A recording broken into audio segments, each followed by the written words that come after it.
सबने कभी ना कभी कोई ना कोई पूजा विधि विधान कराया होगा, तो वहाँ हमने एक श्लोक सुना होगा पंडित जी के मुख से कि ओम विष्णु विष्णु विष्णु ओम अद्य ब्रह्मणो ही द्वितीय परार्धे श्री श्वेत वराह कल्पे वैवस्वत मनवंतरे अष्टाविशत में कलियुगे कली प्रथम चरणे जम्बू द्वीपे भारत खंडे भारतवर्षे। अपने नगर का नाम लीजिए। पुण्य क्षेत्र बौद्ध अवतारे वीर विक्रमादित्य नप्रते तमे अब्दे क्रोधी नाम संवत्सरे उत्तरायण। और ऋतु का नाम लीजिए। महामंगल पदय मास का नाम लीजिए और तिथि का नाम लीजिए और अमुक अपनी गोत्र का नाम लीजिए। इस प्रकार से आप संकल्प करिए कि आप सर्व मंगल कामनाएं और श्रुति स्मृति योक्त फल प्राप्त्यार्थ मने स्मृति कार्य सिद्ध्यर्थे डैश डैश पूजन हम करिष्ये। तो ऐसे हाथ में आपने चावल और जल लिया था और आपने संकल्प किया था 1 रुपये के सिक्के के साथ। तो ये जो हम बोलते हैं जम्बू द्वीपे भारत खंडे भारतवर्षे, ये हम बचपन से सुन रहे हैं, लेकिन ये क्या है जम्बू द्वीप, क्या है भारत खंड और क्या है भारतवर्ष, इसको हम आज समझेंगे। तो इसको समझने के लिए हम थोड़ा सा अपने हॉरिज़ॉन को हमें बढ़ाना पड़ेगा। अब मेरा अर्थ हॉरिज़ॉन से क्या है, मेरा अर्थ है कि हम जितना जिस चीज़ को समझते हैं उससे हमें बाहर निकलना पड़ेगा। वो जो हमारा पैराडाइम है किसी भी चीज़ को समझने का, उससे बाहर निकलेंगे तो हम इस बात को समझेंगे। अब क्योंकि ये बहुत स्ट्रक्चरल चीज़ है और बहुत ऐसे हम इसको समझना बड़ा मुश्किल है, तो मैं आपको कुछ स्लाइड्स दिखाऊंगा जिसमें हम कुछ स्पेसिफिक चीज़ों को समझने का प्रयास करेंगे और उस हिसाब से हम आगे बढ़ेंगे तो शायद चीज़ें समझना ज़्यादा आसान रहेगी। Yes, so let's delve into this topic. Very interesting topic, very close to my heart. This is the picture of a radio telescope which shows कि कितना ज़्यादा रेडिएशन हमारे पूरे एनवायरनमेंट में है। आज जो मैं बात करूँगा ये पार्ट 1 है। आपको बहुत सारी चीज़ें हो सकता है अभी बहुत स्पष्ट ना हो, थोड़ा सा धैर्य रखिए, पार्ट 2 में और बातें स्पष्ट होंगी। तो प्रश्न ये है कि मैं कहाँ हूँ, वेयर एम आई, और इसका उत्तर अगर हम खोजने जाते हैं तो किसी फ़िलोसोफ़र से पूछोगे, रेने डेस्कार्टिस बहुत फेमस फ़िलोसोफ़र हुए, उन्होंने कहा I think therefore I am. बोले मैं सोचता हूँ इसलिए मैं हूँ। मैं कहाँ हूँ ये भी अगर मैं सोचूंगा तो मुझे समझ में आएगा कि मैं कौन हूँ और मैं कहाँ हूँ, इसलिए सोचना बहुत आवश्यक है। तो आज का पूरा सत्र इसी बात पे कि सोचिए, लेकिन आउट ऑफ बॉक्स सोचिए। जो दिखता है, जो आपको बचपन से स्कूल में पढ़ा दिया गया है, उसके बस आधार पे मत जीवन जिए। हम उससे बहुत आगे का आज समझने वाले हैं। जो हमको दिखाई नहीं देता उस चीज़ को समझने वाले हैं, तो ये बड़ी बात है। नॉर्मली हम क्या करते हैं, नॉर्मली हम कहते हैं कि हम जो है शास्त्रों को यहाँ के इस आधार पे समझने का प्रयास करते हैं। आज हम शास्त्र के आधार पे संसार को समझने के जितने प्रयास है हमारे, कि सच बोलना चाहिए, हमेशा सबसे अच्छा व्यवहार करना चाहिए, आज हम जो हमको नॉर्मली दिखता है उससे हम जीवन को समझने की कोशिश करते हैं। इसको कहते हैं साइंस। साइंस में हम क्या करते हैं, जो ऑब्जर्वेबल है यूनिवर्स उसको हम समझने का प्रयास करते हैं, लेकिन एक बहुत बड़ा हिस्सा है यूनिवर्स का जो ऑब्जर्वेबल ही नहीं, अर्थात वो हमें दिखाई नहीं देता है।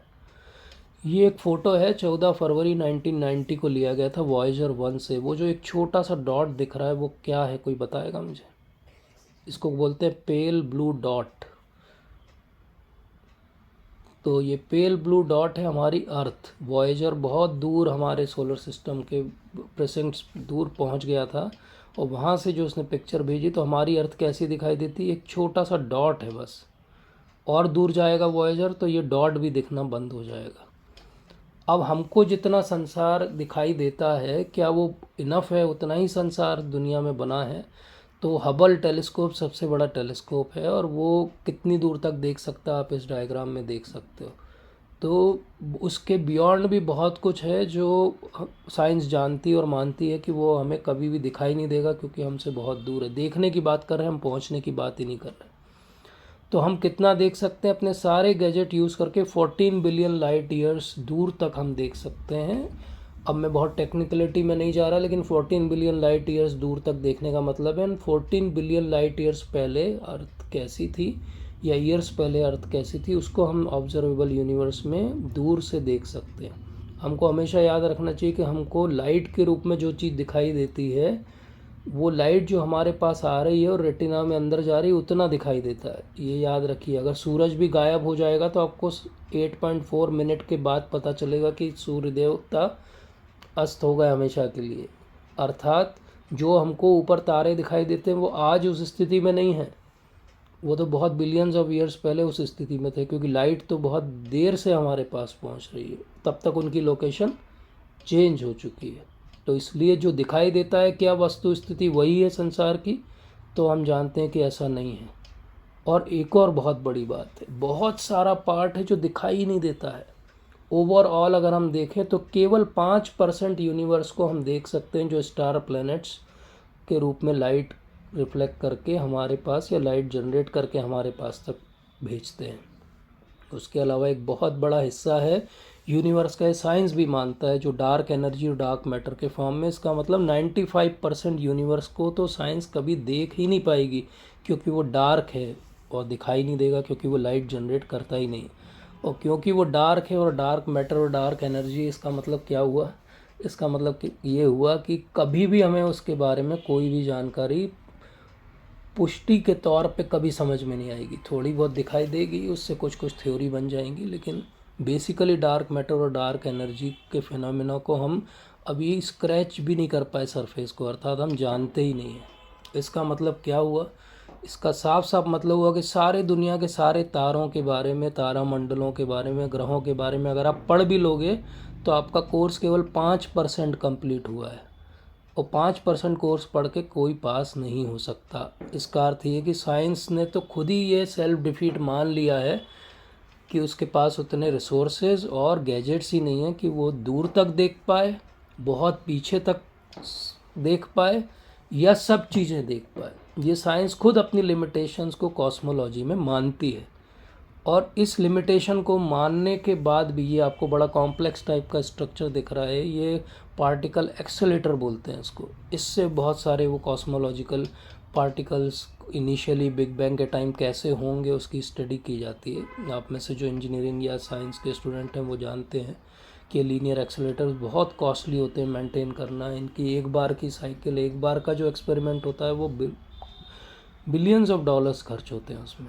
लेकिन ये सब करने के बाद भी क्या जान पाएंगे हम, वो 5% के बारे में कुछ जान पाएंगे। तो एक्चुअली अगर कोई आपको कहे कि साइंस बहुत जानती है और आप ये क्या सुनने वाले हो आज कथा, तो आप उनको ये बताइए कि साइंस जानती है, लेकिन साइंस उस 5% का 5% भी नहीं जानती। तो हम कैसे कह सकते कि साइंस को बहुत पता है कॉस्मोलॉजी के बारे में। हम अगर मान भी लें तो नियरेस्ट हम कहीं गए हैं आज तक, हमने धरती के बाहर पैर रखा है तो मून पे रखा है। हम तो अभी अपने सोलर सिस्टम के और छोर पे ही नहीं पहुंचे हैं, और हमेशा कन्फ्यूजन रहता है कि एक्चुअली प्लैनेट्स के नंबर कितने हैं, आखिरी वाले को गिनना है भैया कि नहीं गिनना है। पहले इस बात के नंबर कट जाते थे कि अरे लिखा नहीं तुमने प्लूटो का नाम, अभी इस बात पे नंबर कट जाएंगे कि नाम क्यों लिख के आ गए, वो तो प्लेनेट ही नहीं है। तो पॉइंट इज कि every day knowledge is changing, every day everything is changing. This is good about science, this I like about science कि at least they agree कि हाँ हमारे पास इग्नोरेंस है, हम उस पे काम कर रहे हैं, हम उस पे खर्चा कर रहे हैं, उस पे मेहनत कर रहे हैं। और ये बात रिलीजन के साथ बड़ी बेकार है। रिलीजन को ये लगता है कि बस हमको तो सब आता है और हमें किसी बात को प्रूव करने की, समझाने की या समझने की आवश्यकता नहीं, क्योंकि बस हम रिलीजियस पार्ट इंस्टीट्यूट के हिस्सा हैं तो हमने सब ज्ञान अपने आप डाउनलोड हो गया। ये रिलीजन की गलती है। साइंस की अच्छी बात क्या है, वो अपनी इग्नोरेंस को एक्सेप्ट करती है। रिलीजन की गलती क्या है, डॉगमेटिक रिलीजन्स की, कि वो अपनी इग्नोरेंस को एक्सेप्ट ही नहीं करती। इसलिए कॉस्मोलॉजी के नाम पे बहुत सारी थ्योरीज हैं दुनिया में, लेकिन हम जो बात करेंगे वो इस बात को समझ के करेंगे जो भागवत के अंदर दिया हुआ है।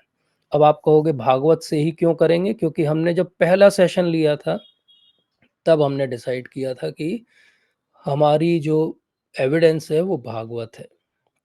ये पूरे सेशंस में हम केवल भागवत के आधार पर चर्चा करेंगे।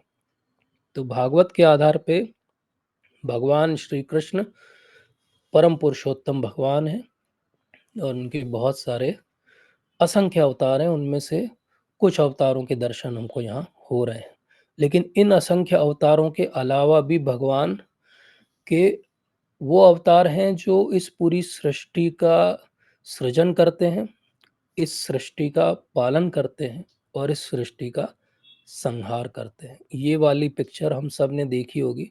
फर्स्ट कैंटो में जब बात आती है, फर्स्ट श्लोक की बात आती है, तब ये बात होती है कि भगवान जो है वो सबके सृष्टि करता है। तो भगवान जब सृष्टि करता है और इस प्रकार से असंख्य जो है, ये जो गोले दिख रहे हैं ये क्या है? ये असंख्य यूनिवर्सेस हैं। ये यूनिवर्स है, ये कोई प्लेनेट नहीं है। ये क्या है? ये अलग अलग एक एक ब्रह्मांड है जिसको वो अपने अलग अलग उनके जो छिद्र हैं वहां से वो बॉल्स की तरह वहां से एमिनेट हो रहे हैं। तो इस प्रकार से भगवान के तीन जो हैं वो महत्वपूर्ण एक्सपेंशंस हैं। उनको हम साधारणतः समझ सकते हैं तीन विष्णु: क्षीरोदक्षाय विष्णु, गर्भोदक्षाय विष्णु और महाविष्णु या करणोदक्षाय विष्णु। महाविष्णु पहले विष्णु है। महाविष्णु वो हैं जिनसे सारे असंख्य जो है वो ग्रह निकलते हैं और उसके बाद में भगवान उन हर गोले में ब्रह्मांड के खुद प्रवेश करते हैं और वो गर्भोदक्षाय विष्णु का जो है वो रूप लेते हैं। इन गर्भोदक्षाय विष्णु की नाभि से एक कमल और नाल निकलती है और उस कमल की सबसे ऊपर जो है ब्रह्मा जी का जन्म होता है। और क्षीरोदक्षाय विष्णु के रूप में भगवान परमात्मा के रूप में अभी भी हमारे सबके हृदय में विराजमान है और वो भी इस पावर पॉइंट को देख रहे हैं जैसे हम देख रहे हैं। तो भगवान Shri Krishna supreme personality of godhead है। एते च अंश कला पुंसा कृष्णस्तु भगवान स्वयं। भगवान के राइट और लेफ्ट हैंड से अलग अलग एक्सपेंशन आते हैं। राइट हैंड से पहला एक्सपेंशन भगवान का आता है बलराम जी, और लेफ्ट हैंड से भगवान का पहला एक्सपेंशन है श्रीमती राधा रानी। बलराम जी फिर पहले चतुर्युग में अपने आप को एक्सपैंड करते हैं: अनिरुद्ध, वासुदेव, संकर्षण और प्रद्युम्न। और ये जो संकर्षण है पहले चतुर्युग के, ये फिर नारायण और उसके बाद में द्वितीय चतुर्युग जो कि नारायण से आते हैं, जो अनिरुद्ध, वासुदेव, अब जो संकर्षण है उनका नाम है महासंकर्षण और प्रद्युम्न। तो संकर्षण से महासंकर्षण और फिर उसके बाद में ये तीन पुरुष अवतार, इन तीनों को कहते हैं पुरुष अवतार, जिनकी अभी हमने पिक्चर देखी थी: करुणोदक्षाई विष्णु, गर्भोदक्षाई विष्णु और क्षीरोदक्षाई विष्णु। शाही मतलब कहाँ पर वो शयन करते हैं। अलग अलग स्थान में अलग अलग उनके शयन के जो स्थान है उनके नाम है, उन्हीं नाम के आधार पे महाविष्णु या पुरुष अवतार जो है वो तीन है: करुणोदक्षाय विष्णु, क्षीरोदक्षाय विष्णु और गर्भोदक्षाय विष्णु। ये जो करुणोदक्षाय विष्णु है इन्हीं को महाविष्णु कहते हैं। और यही करुणोदक्षाय विष्णु जो है वो बाद में उनसे अनंत देव आते हैं, अनंत जिन जो कि उस ब्रह्मांड को अपने ऊपर धारण करते हैं। अब जब अनंत देव धारण करते हैं तो ऐसा लगता है कि इतने सारे ब्रह्मांड ने धारण करते होंगे तो उनकी गर्दन दुखने लगती होगी, सर्वाइकल का पेन होने लगता होगा, उनको किसी ऑर्थो या न्यूरो वाले के पास जाना होता होगा। तो ऐसा नहीं है, क्योंकि उनके लिए वो जो ब्रह्मांड के गोले हैं वो एक राई के दाने के बराबर है। हम सब ने एटलस साइकिल का वो लोगो देखा होगा, एक एटलस ग्लोब उठाया रहता है, बड़ा थका सा लगता है। वो वेस्टर्न माइथोलॉजी में माना जाता है कि अर्थ को उसने उठा रखा है और बड़ी मुश्किल से उठा रखा है बेचारे ने। और प्रभुपाद कहते हैं कि नहीं, हमारे यहाँ ऐसा नहीं है। हमारे यहाँ जो अनंत देव हैं उनके अनंत फण हैं और अनंत फणों पे अनंत ब्रह्मांडों को उन्होंने धारण किया हुआ है, लेकिन उनको कोई भी बोझ नहीं लगता, क्योंकि वो राई के दाने के बराबर है। और जहाँ ये एक्सपेंशन हो रहे हैं भगवान के राइट साइड से, उधर राधा रानी भी कॉन्सिक्यूटिवली साथ साथ में एक्सपैंड होती जाती है। तो लक्ष्मी जी बनती हैं, उससे महामाया बनती हैं, दुर्गा देवी और काली और सब रूप जो है वो फाइनली राधा रानी के एक्सपेंशन है। ये वैष्णव फिलोसफी है। आप कोई और पुराण पढ़ेंगे तो आपको थोड़ा सा इसमें भेद दिखाई दे सकता है, लेकिन क्योंकि एक ही इवेंट हो रहा है बट देखने का दृष्टिकोण अलग अलग होने से अलग अलग प्रकार से वो समझ में आता है। तो वहाँ भेद नहीं है, एक्चुअली दृष्टिकोण का अंतर है। जैसे एक ही, साधारणतः हम समझे एक ही किसी रोड पे एक्सीडेंट हो गया और 20 लोगों ने देखा और 20 लोगों के बयान लिए जाएंगे, तो सब लोग थोड़ा थोड़ा अपने अपने एंगल से जैसा उन्होंने देखा समझा होगा वैसा समझाएंगे। लेकिन अमल पुराण क्या है?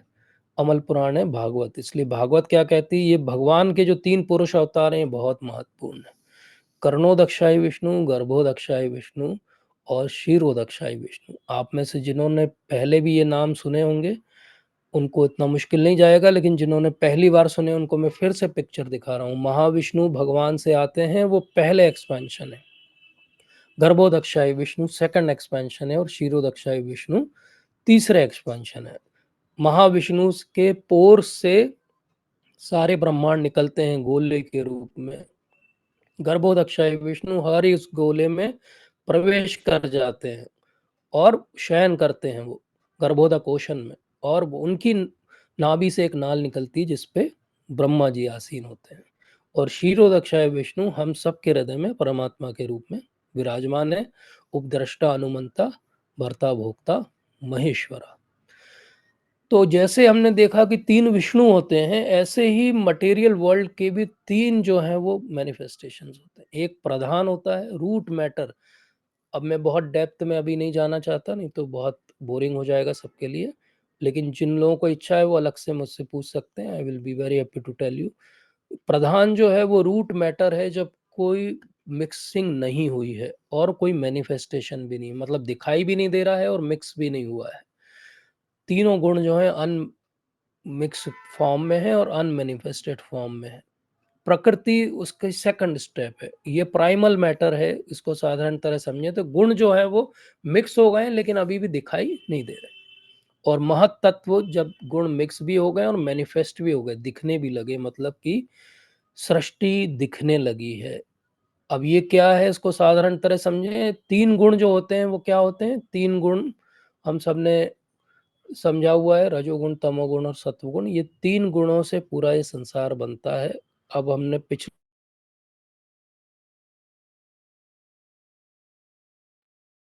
सत्रों में समझा था इस बात को कि सतोगुण, रजोगुण, तमोगुण में से जो तमोगुण है वो ही एक्चुअली इस पूरे भौतिक जगत का फल कारण बनता है। मतलब वो तमोगुण ही फिर से अपने आप को सत्वगुण, रजोगुण और तमोगुण में एक्सपैंड करता है और उससे ये सब बना है। एक्चुअली पूरी सृष्टि तमोगुण की ही सृष्टि है। दूसरी बात क्या समझना है, ये तीन गुणों को ऐसे समझ सकते हैं कि तीन गुण जो हैं ये तीन कलर्स हैं प्राइमरी। तीन प्राइमरी कलर से आप कोई भी दुनिया की पिक्चर बना सकते हो, कोई भी शेड बना सकते हो, कुछ भी दिखा सकते हो।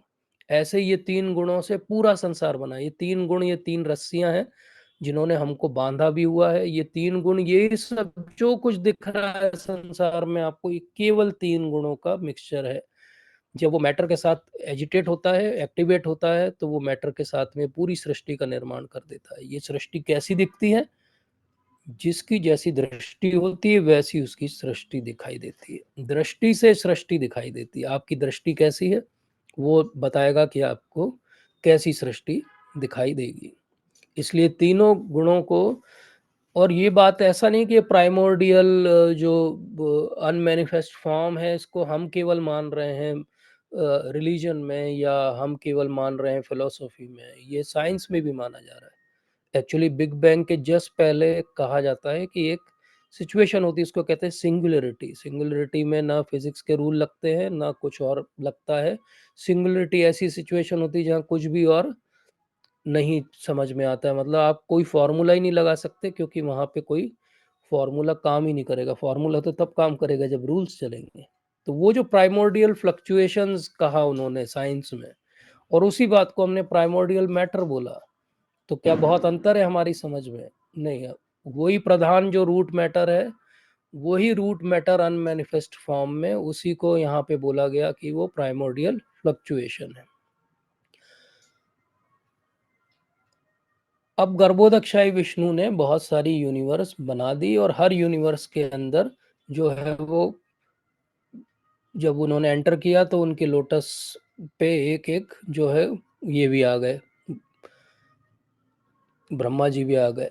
तो ये सोर्स कहाँ से है? ये सारा सोर्स जो है वो भगवान श्री कृष्ण है। इस पूरे सृष्टि के सोर्स और कोई नहीं है। भगवान से ही हमने अभी देखा पूरे टेबल में कि किस तरीके से एक एक चतुष्व्यू आते हैं और किस प्रकार से ये तीनों पुरुष अवतार भी आते हैं। तो ये तीन पुरुष अवतार जो हैं ये पूरे मटेरियल क्रिएशन का क्रक्स है। ये मैं फिर से इसलिए दिखा रहा हूँ कि जिसको याद ना हुआ हो, अब फिर से एक बार नाम याद कर लेते हैं। कर्णोदक्षाय विष्णु, गर्भोदक्षाय विष्णु और क्षीरोदक्षाय विष्णु। महाविष्णु कौन है? कर्णोदक्षाय विष्णु जो है महाविष्णु। अब महाविष्णु का कार्य क्या है? ना केवल उनके पोर से ये मटेरियल अनमैनिफेस्ट यूनिवर्स निकलती है प्रधान के रूप में, उस पे जब वो महाविष्णु दृष्टिपात करते हैं तो उससे वो एजिटेट होती है, एक्टिवेट होती है, और फिर गर्भोदक्षाय विष्णु अंदर एंटर करते हैं। तो ये जो दृष्टिपात है महाविष्णु का, इस दृष्टिपात को कहा जाता है शंभु तत्व। तो शंभु कौन है? भगवान महाविष्णु के रूप में जब अपने आप का विस्तार करते हैं, उनकी जो दृष्टि है उस दृष्टि से वो उस गुणों को एक्टिवेट करते हैं एक आंख से, और एक आंख से उसमें सारे जीवों को जो है वो रहने का स्थान देते हैं। लेकिन अभी जीव भी सस्पेंडेड एनिमेशन में अर्थात इनएक्टिव है, और अभी सृष्टि भी कार्यशील नहीं है, गतिमान नहीं है। वो कब होगी? जब ये धीरे धीरे, कई बिलियंस ऑफ ईयर्स लगते हैं इस पूरी प्रोसेस को होने में। Just activation of this whole ब्रह्मांड टेक्स बिलियंस ऑफ ईयर्स। तो महाविष्णु की दृष्टि क्या है? महाविष्णु की दृष्टि जो है वो दृष्टि ही एक्चुअली वो रूप है जिसमें एक्टिवेशन की सारी एनर्जी है। और वो जीव कहाँ से आए जो महाविष्णु ने यहाँ पे इस पर्टिकुलर ब्रह्मांड में भेज दिए? ये वो जीव हैं जिनको अपने पुराने कर्म और इच्छाओं के कारण कुछ भोगना बचा है, और वो भोगने के लिए वो ब्रह्मांड ही उपयुक्त है, इसलिए उन्हें वहां भेज दिया। ब्रह्मांड भ्रमित कौन? भाग्यवान है जीव। तो ऐसे हम ब्रह्मांड में भ्रमण करने लगे। अब ये जो ब्रह्मांड में हमने भ्रमण किया, तो कैसा भ्रमण किया? हमारा भ्रमण ऐसा हो गया कि बिल्कुल कन्फ्यूजन हो गया हमको, कि हमें समझ में नहीं आ रहा कि हम कहाँ जा रहे हैं और क्या कर रहे हैं, और इसीलिए हम भगवान की तरफ से जो है विमुख हो गए। तो अब ये इमेजिन करिए, ग्लोब है, एक सर्कल है, एक स्फीयर है, और 3 डायमेंशनल है ये, और इसको मैं 2 पार्ट में ऐसे डिवाइड कर दूं। तो ये जो पूरा सर स्फीयर है, ये स्फीयर क्या है? ये पूरा एक ब्रह्मांड का गोला है, और इस ब्रह्मांड के गोले को ऐसे अगर काट दिया जाए तो 2 हिस्से हो गए इसके। ये जो 2 हिस्से हुए, ये क्या है? ये दोनों हिस्से में से एक नीचे वाले हिस्से में जब गर्भोदक्षाई विष्णु यहाँ पर आएंगे, तो वो क्या करेंगे? वो इसमें शयन करेंगे, और इस पूरे आधे जो ग्लोब है, आधा जो हिस्सा है इसका, उसको अपने पसीने से वो भर देंगे, और उस पे वो विहार करेंगे उस पसीने पे। अर्थात ये आधा तो उन्होंने ऑक्यूपाई कर लिया, 50% ब्रह्मांड किससे ऑक्यूपाइड है? उनके पसीने से। मतलब भगवान का पसीना भी कितना होगा कि 50% ब्रह्मांड उसी से डूबा हुआ है। अब ये गर्भोदक्षाई विष्णु एंटर करेंगे, और इस तरीके से वो पूरा इसको ऑक्यूपाई कर लेंगे। ये जो ऑक्यूपाई कर लेंगे, ये नीचे का हिस्सा है, और अब एक ग्लोब खाली बचा हुआ है, ऊपर का हिस्सा। इस पूरे ग्लोब की जो परतें हैं वो भी पंच महाभूतों से और मन बुद्धि अहंकार की लेयर्स से वो बनी हुई हैं, और बहुत मोटी लेयर्स हैं।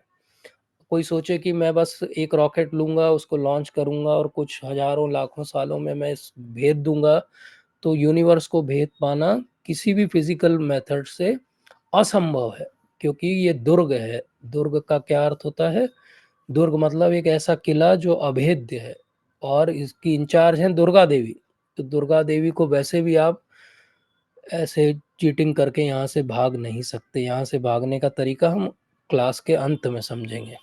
तो ये गर्भोदक ओशन है, भगवान विष्णु यहाँ पे विहार कर रहे हैं। उनकी नाभि से जो है एक कमल निकलेगा, और ये पूरी सृष्टि अब हम इसके आगे सीखेंगे आज, वो कमल की नाल के अंदर हो रही है। थिंक अबाउट इट कि हम कहाँ पर हैं? हम भगवान की जो कमल की नाल है उसके अंदर हम रहते हैं, उसके अंदर हमारा पूरा जो है ये क्रिएशन है। और ये क्रिएशन कैसा है? मैं एक बार नाम बोल देता हूँ ताकि आप थोड़े ट्यून्ड हो जाओ। हम फिर से विस्तार से इस सब के बारे में आगे पढ़ेंगे ही। ऊपर से अगर हम चालू करें तो सत्यलोक, तपलोक, जनलोक, महरलोक, स्वर्गलोक, भूवरलोक और भूलोक, ये ऊपर है। जो पानी है इसके ये ऊपर है। और पानी के नीचे क्या है? अतल, वितल, सुतल, तलातल, महातल, रसातल और पाताल, ये उस पानी के नीचे हैं। तो ये नीचे वाले लोग हो गए, ये ऊपर वाले। तो अगर हम एक कैटेगरी में डिवाइड करें तो हम कैसे कर सकते हैं? ऊपर के लोग, पानी के ऊपर, और पानी के नीचे के लोग। पानी के नीचे के लोग ये अतल वितल पाताल ये सब हो गए। हम कई बार कहते हैं पाताल में रहते हैं, तो पाताल कहाँ है? पाताल बहुत नीचे है। और ये पूरा जो नाल है उस पे पूरा क्रिएशन जो है वो आधारित है। अब ये सुनने में लगता है कि ये तो कोई ऐसे ही माइथोलॉजिकल स्टोरी है, कोई कुछ भी बना सकता है, बट हम सीखेंगे और समझेंगे कि कैसे हम साइंटिफिकली भी इसको कोरिलेट कर सकते हैं, वो हम अगले सत्र में सीखेंगे। तो ये गर्भोदक ओशन में अगर हम देखें तो भूलोक जो है ये अर्थली रैल्म है। अब इसको समझिए ध्यान से, भूलोक जो है वो अर्थ की रैल्म है। अब ये एक्चुअली भूलोक कोई ऐसा एक ग्लोब नहीं है, और भूलोक का अर्थ केवल अर्थ नहीं है। ये अर्थली रैल्म का मतलब है कि ये पूरी एक डिस्क जैसी, जैसे सीडी की डिस्क आती है, ये वैसी एक डिस्क है। और ये जो नीचे के लोग हैं ये भी डिस्क के फॉर्म में ही होते हैं। तो इसको ऐसे भी समझ सकते हैं कि ये भूमंडल है पूरा। ये जो बीच का, जैसे एक कोई लोटस का अगर हम एग्जांपल लें, जैसा भागवत में दिया हुआ है, तो लोटस का एक लीफ होता है और एक लोटस का फ्लावर होता है ऊपर, और एक स्टेम होता है। ये स्टेम के अंदर ये सब क्रिएशन होगा। स्टेम पानी पे तैरता रहता है, तो नीचे क्या है? वो गर्भोदक ओशन है, वो पानी। और वो जो पूरा सीडी जैसा एक सर्कल है, एक फ्लैट है, बहुत थिन नहीं है वो, बहुत थिक है वो। और वो फ्लैट एक ऐसी प्लेट जैसी है जिसको आज हम समझेंगे। आज हमारा पूरा आगे का सत्र केवल इस प्लेट को समझने में जाएगा, क्योंकि भगवान ने प्लेट ही इतनी कॉम्प्लिकेटेड बनाई है। तो मैं फिर से याद दिला दूं, गर्भोदक ओशन नीचे है, एक बीच की लेयर या प्लेन है, और एक ऊपर भूमंडल है, और भूमंडल के ऊपर बाकी जो है स्वर्ग लोक वाले लोक हैं। अब इसको और एक बार समझते हैं। एक्चुअली नॉर्थ और साउथ कैसे हम डिटरमाइन करेंगे, तो अभी और हम जब विस्तार से जाएंगे प्लेनेट और प्लेनेटोरियम को समझेंगे तो मैं और बताऊंगा। बट अभी के लिए समझ लीजिए कि ट्रू नॉर्थ और ट्रू साउथ क्या होता है। तो ये जो बीच का स्टेम है, ये जहाँ पे पॉइंट कर रहा है उस डायरेक्शन में अगर हम सामने सीधे जाते हैं तो वो नॉर्थ है, और उसका अपोजिट साउथ है। और बाकी जहाँ से सूरज उगेगा वो सनराइज का डायरेक्शन ईस्ट है, और जो सनसेट हो रहा है उसका डायरेक्शन वेस्ट है। तो अब तीन बातें हमको अब समझनी पड़ेगी। एक होता है द्वीप, एक होता है वर्ष, और एक होता है योजन। ये तीन शब्द क्योंकि बार बार आएंगे, तो हम एक बार इन तीन शब्दों को समझ लेते हैं। द्वीप क्या होता है? नॉर्मली हम सोचते हैं, जो हिंदी में हम यूज करते हैं, द्वीप मतलब आइलैंड होता है, मतलब चारों तरफ पानी से घिरा हुआ। लेकिन जब कॉस्मोलॉजी में द्वीप शब्द का उपयोग होता है तो इसका अर्थ ये नहीं कि चारों तरफ पानी से घिरा हुआ। द्वीप का अर्थ होता है दो तरफ पानी से घिरा हुआ। जैसा मैंने एक पिक्चर आपको दिखाया कि ये जो लैंड मास है ये दो तरफ से पानी से घिरा हुआ है। टेक्निकली हम इस तरह के मास को आज की भाषा में पेनिनसुला बोलते हैं, लेकिन ज़्यादातर पेनिनसुला की डेफिनेशन तीन तरफ से पानी से घिरा हुआ बोला जाता है। तो दो तरफ से पानी से घिरे हुए के लिए कोई टर्मिनोलॉजी मॉडर्न उसमें नहीं है। तो द्वीप क्या हो गया? बीच में एक ट्रैक्ट ऑफ लैंड है, एक तरफ भी पानी, इस तरफ भी पानी। और वर्ष क्या होता है? वर्ष होता है दो पहाड़ों के बीच में जो वैली बन जाती है, जो जगह बन जाती है उसको कहते हैं वर्ष। अर्थात ये जो है ये वर्ष है, ये वर्ष है पूरा। और ये जो है ये द्वीप है। योजन क्या होता है? योजन पुराना कैलकुलेशन का डिस्टेंस नापने का एक तरीका है। नॉर्मली योजन का मतलब जनरली लिया जाता है, योजन मतलब 13 किलोमीटर या 8 मील के आसपास बोला जाता है। कुछ जगह उसको थोड़ा सा आगे पीछे भी समझाया गया बाकी ग्रंथों में, लेकिन जनरली आज की हमारी अंडरस्टैंडिंग में योजन का मतलब होता है करीब 13 किलोमीटर। अब इतना हमने समझ लिया। हमने समझ लिया कि पूरा जो भूमंडल का पूरा जो प्लेट है। अब हमने राजा प्रियव्रत की कथा में सुना था कि वो सूर्यदेव से क्रोधित हो जाते हैं, और वो क्या करते हैं, इसके अलग अलग पार्ट्स कर देते हैं अपने रथ के पहिए से। और वो जो रथ का पहिया उनका घूमता है तो इस पूरे उसके कॉन्सेंट्रिक ऐसे वो सर्कल्स कट कर देते हैं, जिसमें एक उसमें लिक्विड है और एक सॉलिड है, फिर एक लिक्विड है एक सॉलिड है, ऐसे वो घेरे बना देते हैं कॉन्सेंट्रिक सर्कल में, इनको पूरा डिवाइड कर देते हैं। अब ये कॉन्सेंट्रिक सर्कल में जो डिवाइड करते हैं वो इस तरीके की चीज है। इसको थोड़ा सा आपको ध्यान दे के समझना पड़ेगा। तो ये क्या हो रहा है? होपफुली सबको समझ में आ रहा होगा कि ये अब हम काय की बात कर रहे हैं, वो जो प्लेन है भूमंडल का, वो जो बीच का हिस्सा है, वो जो सीडी के शेप का एक ऐसा गोलाकार एक वो है, उसको प्रियव्रत महाराज ने अलग अलग टुकड़ों में डिवाइड कर दिया और क्या किया, अपने अलग अलग पुत्रों को दे दिया। तो इस तरह बहुत सारे द्वीप बन गए, मतलब 7 द्वीप बन गए, और अपने बच्चों के नाम से उन द्वीपों के नाम रख दिए और उनको बहुत अच्छे से डेकोरेट कर दिया। वहाँ पे पहले द्वीप में क्या हुए, 9 वर्ष हुए। अब अभी हमने सीखा था वर्ष क्या होते हैं, 2 पहाड़ की जो वैली बनती है उसको वर्ष कहते हैं। तो अगर 9 वर्ष हैं तो 9 माउंटेन है वहाँ पे और 4 नदियाँ हैं। बाकी जो द्वीप है उनमें 7 वर्ष है, 7 माउंटेन है और 7 नदियाँ हैं। और 7वां जो द्वीप है उसमें केवल 2 वर्ष है, 1 माउंटेन है और 2 रिवर्स हैं। तो ये अभी याद करना आवश्यक नहीं है, ये मैं इसलिए बता रहा हूँ कि आप एक विजुलाइज कर पाओ कि हाँ, मतलब कि वो जो डिस्क जैसी चीज है वो ऐसे प्लेन में ऐसी है वो, लेकिन वो इतनी पतली नहीं है, वो थिक है और उसके ऊपर कहीं कहीं पहाड़ हैं, कहीं कुछ है, अर्थात वो थिक है, उसकी एक थिकनेस है, इसीलिए उस पे पहाड़ भी है, उस पे नदियाँ भी हैं। और ये मेन नदियाँ या मेन पहाड़ों की बात हो रही है, बाकी तो वहाँ पे बहुत सारे पहाड़ नदियाँ हैं, उनकी बात नहीं हो रही। तो इस तरीके से उन्होंने पूरा जो है वो द्वीप का वर्णन किया और उन्होंने बताया कि ये जो 7 द्वीप है इनके अलग अलग नाम हैं। ये अब यहाँ पे एक ही नाम हमने कभी सुना होगा और वो है जम्बू द्वीप। और उसके बाद प्लाक्ष द्वीप है, सालमली द्वीप है, कुश द्वीप है, क्रौंच द्वीप है, शाक द्वीप है और पुष्कर द्वीप है। जैसे जैसे हम दूर जाते हैं, अब हमने विजुलाइज भी किया है उस चीज़ को, तो बहुत ईजी है समझना कि जैसे जैसे दूर जाएंगे साइज ऑटोमेटिकली उसकी बढ़ती जाएगी, क्योंकि सरकमफ्रेंस बढ़ती जा रही है तो साइज बढ़ती जाएगी। और जैसा मैंने बताया अल्टरनेटली, एक लैंड है और फिर एक लिक्विड है, फिर एक लैंड है, फिर एक लिक्विड है। वो लिक्विड जो भरा हुआ है वो अलग अलग भरा हुआ है। तो हमारे जो जम्बू द्वीप है उसके आसपास खारे लवण समुद्र है या सॉल्ट वाटर है, और वहाँ प्रियव्रत के जो पुत्र अग्निधर को दिया गया था वो।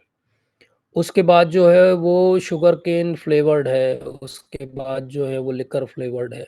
श्रील प्रभुपाद कहते हैं कि जिनको बहुत लिकर पसंद रहती है वो यहाँ पे जन्म लेते हैं, ताकि पानी में ही उनको फ्लेवर मिल जाए।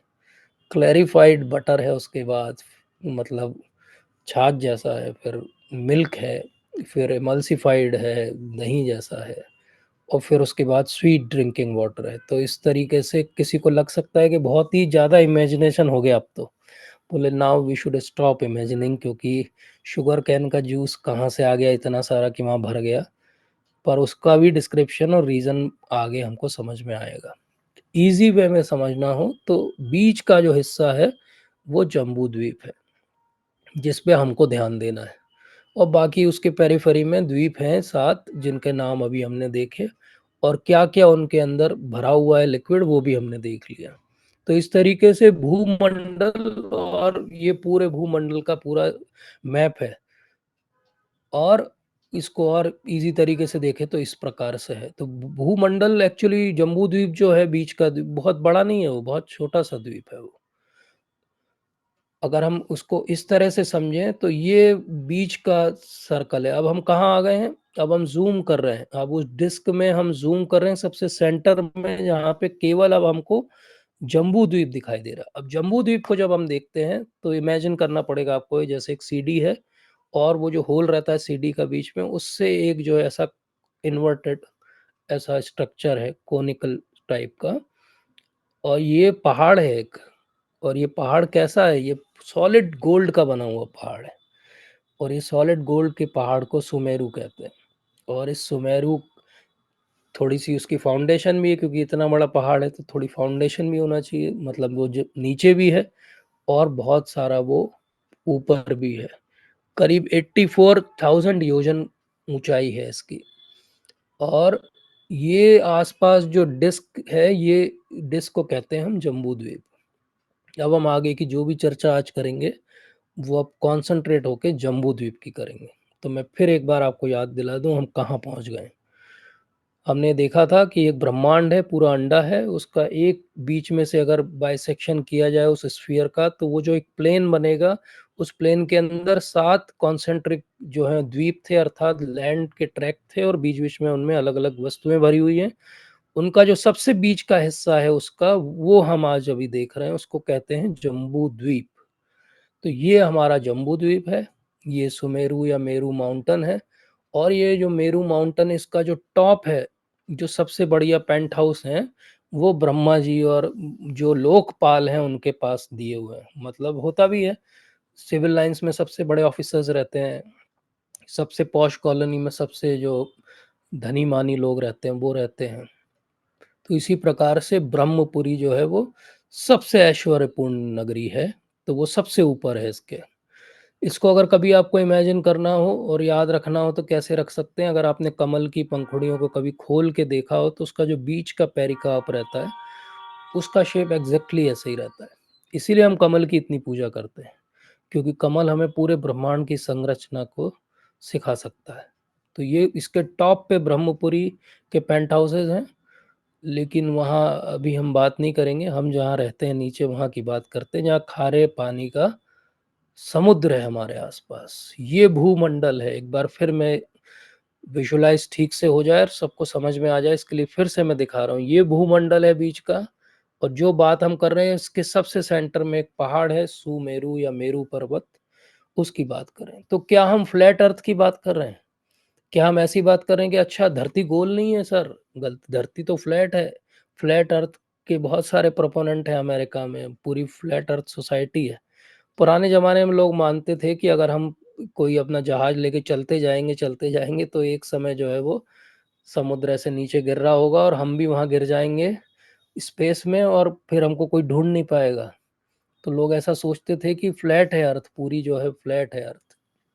पिछले सत्र में मैंने बताया था कि भारत में ऐसा नहीं सोचा जाता था, क्योंकि भूगोल नाम ही गोल था उसके अंदर, और वो जानते और मानते थे कि धरती गोल है।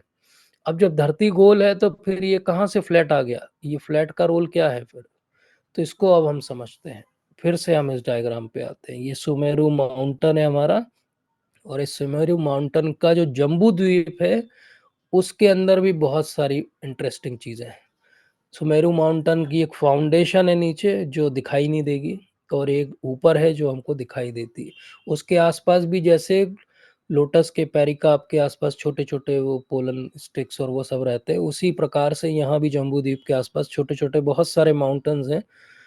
वो छोटे मैं सुमेरु माउंटेन के कंपैरिजन में कह रहा हूँ, अन्यथा वो बहुत बड़े माउंटेन्स। अब हम ऊपर से देख रहे हैं। अब हम ऊपर से अगर देखेंगे तो ये अलग अलग वर्षों में ये डिवाइड हो जाएगा। वर्ष मतलब वैलीज। तो ये वैलीज कैसे बनेंगी? पहाड़ रहेंगे, तो पहाड़ के बीच का जो हिस्सा रहेगा वो रहने लायक हिस्सा रहेगा, वही रहने लायक हिस्से को अलग अलग नाम दे दिए गए। तो इस प्रकार से अलग अलग माउंटेन्स हैं, उनके अलग अलग उनके वहाँ पे पेड़ हैं, उन पेड़ों का अपना अपना रोल है। तो इस प्रकार से अलग अलग वर्ष में ये डिवाइड हो जाता है। तो एक केतुमाल वर्ष है, आपको दिख रहा होगा पिक्चर में। एक भाद्रश्व वर्ष है, ऐसे उत्तराकुरु वर्ष है, ऐसे अलग अलग वर्ष है। अब इन पे भी हमें ध्यान ज़्यादा नहीं देना है। हमारा जो वर्ष है वो यहाँ नीचे है, भारत वर्ष, जो सबसे आपको लोअर एंड पे दिखाई देगा। तो हम कहाँ पर आ गए अब? पूरे भूमंडल में हमने बीच वाला जो डिस्क था उसको हमने समझा, और उस बीच वाले डिस्क में सबसे नीचे वाला जो हिस्सा है उस हिस्से को कहते हैं भारतवर्ष। अब कोई पूछ सकता है कि अगर भारतवर्ष भारत है तो फिर ये इतना बड़ा गोल्ड का माउंटेन दिखाई क्यों नहीं देता है? अगर दिखाई दे जाए तो थोड़ा गोल्ड निकालना है वहां से, तो हमारा काम चल जाए जीवन का। तो ये गोल्ड माउंटेन कहाँ चला गया? और ये गोल्ड माउंटेन की इतनी सारी हाइट बताई गई, तो ये तो हर जगह से दिखाई देना चाहिए था। तो इसको हम सत्र के अंत में समझेंगे कि ऐसा क्यों समझाया गया। तो इस प्रकार से अलग अलग वर्ष हो गए, और उनके भी अलग अलग प्रिसाइडिंग डीटीज और उनके इनहेबिटेंट्स हो गए। ये हम अगले सत्र में जब अलग अलग भारतवर्ष में रहने वाले और बाकी वर्ष में रहने वाले जब अपनी अपनी प्रार्थनाएं ज्ञापित करेंगे भगवान को, उसमें हम विस्तार से समझेंगे। तो अब हम वर्ष के आधार पे अगर इसको समझें तो क्या हो गया? भारतवर्ष सबसे नीचे देखिए ध्यान से, और वो डिवाइड कहाँ से हो रहा है? हिमालय माउंटेन। ये हिमालय माउंटेन वो नहीं है जो हम हिमालय बोलते हैं जिसको, ये अलग हिमालय माउंटेन है जो हमें दिखाई नहीं देते। इसके ऊपर किम पुरुष वर्ष है, उसके ऊपर हरि वर्ष है, इधर केतुमाल वर्ष है, भद्रश्व वर्ष है, रम्यक वर्ष है, हिरण्मय वर्ष है और कुरु वर्ष है। तो इस प्रकार से ये पूरा जो डिस्क है ये सॉल्ट वाटर ओशन से घिरा हुआ है और ये भारतवर्ष सबसे नीचे है, जो कि 9000 योजन की विड्थ है, उसकी चौड़ाई जो है वो 9000 योजन की है। इस भारतवर्ष में भी ऐसा नहीं कि हम भारतवर्ष में रहते हैं, उस भारतवर्ष का भी एक छोटा सा हिस्सा जो है वो अर्थ है। तो इस प्रकार से अलग अलग वर्षों का बहुत डिस्क्रिप्शन है, लेकिन अभी हम फोकस करेंगे भारतवर्ष पे। तो भारतवर्ष में भी फिर 9 हिस्से हो गए और 9 हिस्सों का जो 9वां हिस्सा है वो पृथ्वी का छोटा सा एक डॉट है। तो अब आप इमेजिन करिए कि हम कहाँ रहते हैं, हमारी क्या स्थिति है, हमारी क्या परिस्थिति है। थिंक अबाउट इट कि हम तो नॉन एग्जिस्टेंट टाइप के हैं। इस पूरी डिस्क में कहाँ एक, जैसे कोई सीडी के ऊपर एक धूल चिपक जाए, वो धूल के बराबर हमारी अर्थ की स्थिति है। तो ये स्थिति में हम रहते हैं। लेकिन अच्छी बात क्या है, नर नारायण के रूप में भगवान विराजते हैं और नारद मुनि उनकी हमेशा शाश्वत रूप से पूजा करते हैं। तो ये नर नारायण ऋषि कहाँ रहते हैं? बद्री का आश्रम में रहते हैं। बद्री का आश्रम दो हैं, एक जहाँ हम जाते हैं दर्शन करने भगवान के, वो तो इस धरती का भौम का बद्रिकाश्रम है। एक जो अप्रकट रूप से हमें दिखाई नहीं देता बद्रिकाश्रम, जहाँ पे शाश्वत रूप से नर नारायण की स्तुति नारद मुनि करते हैं। इस प्रकार से किम पुरुष वर्ष में हनुमान जी स्थापित हैं और वो राम जी की स्तुति करते हैं। ऐसे ही हरि वर्ष के अंदर नरसिंह की स्तुति प्रहलाद महाराज करते हैं और इसी प्रकार से सब स्तुतियां होती। ये अगले सत्र में हम विस्तार से समझेंगे। अब हम बिल्कुल टॉप पे चले जाएं, अगर वो पेंट हाउस जो थे उनके उसके भी ऊपर से देखें तो इस प्रकार से ये पूरा स्ट्रक्चर दिखाई देता है। तो मेरा हेतु यह नहीं कि आप ये सब याद करें, लेकिन ये समझिए कि ये स्ट्रक्चर बड़ा वेल डिस्क्राइब्ड स्ट्रक्चर है। ऐसा नहीं कि कोई मन में आया तो किसी ने कुछ लिख दिया। और ज़्यादातर आप शास्त्र पढ़ेंगे अगर, तो सब में लगभग एक सा डिस्क्रिप्शन मिलेगा आपको। इसका अर्थ क्या हुआ कि it is something which is existing. नहीं तो लोग अगर इमेजिन करें तो हर कोने में बैठा आदमी अलग तरह से इमेजिन करता है, पर ऐसा नहीं है। हमेशा हम हर शास्त्र में पढ़ें तो हमें समझ में आता है कि हाँ ब्रह्मा जी कमल पे विराजते हैं। हर जगह हम देखते हैं कि ब्रह्मा जी जो है वो सारे देवताओं को, जब वो परेशानी में होते हैं तो वो ले जाते हैं क्षीर सागर के वहाँ पे और वहाँ प्रार्थना ज्ञापित करते हैं। अर्थात ये कैसे हो सकता है कि हर शास्त्र अगर कपोल कल्पित था और अलग अलग व्यक्ति ने लिखा था, एक ही तरह का डिस्क्रिप्शन कैसे आ गया? तो ये हम ब्रह्मा जी के पेंट हाउस का स्ट्रक्चर देख रहे हैं। ऊपर से ब्रह्मा जी जो है ऐसे सबसे बीच में रहते हैं और बाकी जो लोकपाल हैं वो अलग अलग, उनको भी बढ़िया अच्छे रेसिडेंस दिए गए हैं। तो आप में से कोई अगर इन रेसिडेंस से अट्रैक्ट हो जाए तो आप 100 अश्वमेध यज्ञ करके इंद्र बनने का प्रयास कर सकते हैं और आपको अमरावती में रहने का बहुत अच्छा पेंट हाउस मिल सकता है। आप और अच्छा पायसली काम करके ब्रह्मा भी बन सकते हैं भक्ति करने के साथ साथ। और बाकी भी आपको अगर कोई पोजीशन चाहिए इसमें से तो आपको मिल सकती है।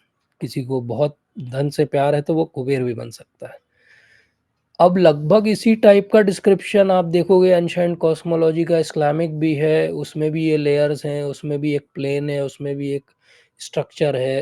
अगर आप क्रिश्चियन जुडाइक पढ़ोगे कभी कॉस्मोलॉजी, तो उसमें भी बहुत सारी चीज़ें आपको मैच करती हुई दिखेंगी। अर्थात कहीं ना कहीं इनके बीच में कुछ रियलिटी होना चाहिए, नहीं तो ये ऐसा कैसे है कि सब लोग एक ही टाइप के प्लेन को डिस्क्राइब कर रहे हैं। तो प्रभुपाद से किसी ने कहा, प्रभुपाद ये पांचवा स्कंद और ये cosmology is very hard to believe. तो प्रभुपाद कहते हैं you are still in the womb of your mother. कोई बच्चा अगर माँ की गर्भ के अंदर है और उसको समझाया जाए कि एक बहुत बड़ा यहाँ पे देश है जिसका नाम भारत है और उसमें 120 करोड़ से ज़्यादा लोग रहते हैं, तो वो बोलेगा अरे कहाँ, मेरे को तो इतना जीवन हो गया, मुझे तो अपने आसपास कोई भी नहीं दिखाई दिया आज तक। तो वो हार्ड टू बिलीव हो जाएगा। उसको अगर कहा जाए कि नहीं बहुत बड़े बड़े पहाड़ होते हैं, तो वो कहेगा कहाँ बड़े पहाड़, मुझे तो कुछ भी नहीं दिखाई दिया आज तक। तो हम ऐसे ही अभी ज्ञान के बिल्कुल गर्भ में हैं और हम बोलते हैं कि it is hard to believe. It is really hard to believe unless and until you see it and observe it and understand it. और ये बात तो केवल हमने एक यूनिवर्स के एक प्लेन भूमंडल की है आज। अभी तो बहुत कुछ ऊपर के लोगों और नीचे के लोगों के बारे में चर्चा है जो हम अगले सत्र में करेंगे। आज हमने ये समझा कि एक यूनिवर्स कितनी कॉम्प्लिकेटेड है, उसका एक हिस्सा जहाँ हम रहते हैं वो कितना छोटा सा है, हम कितने शूद्र जीव हैं, और हम इस शूद्रता को फिर भी एक्सेप्ट नहीं करना चाहते। हम हमेशा कहते हैं कि नहीं, हम जो है, हम जैसे हैं, हम संसार के और पूरे यूनिवर्स के सेंटर हैं।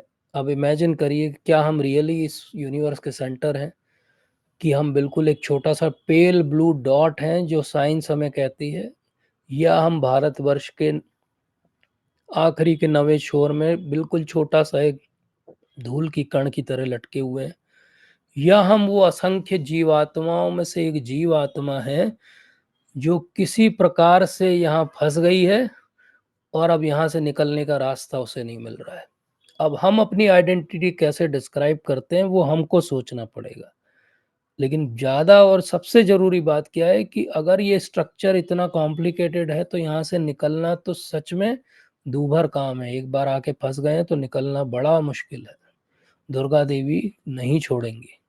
तो दुर्गा देवी कब छोड़ेंगी?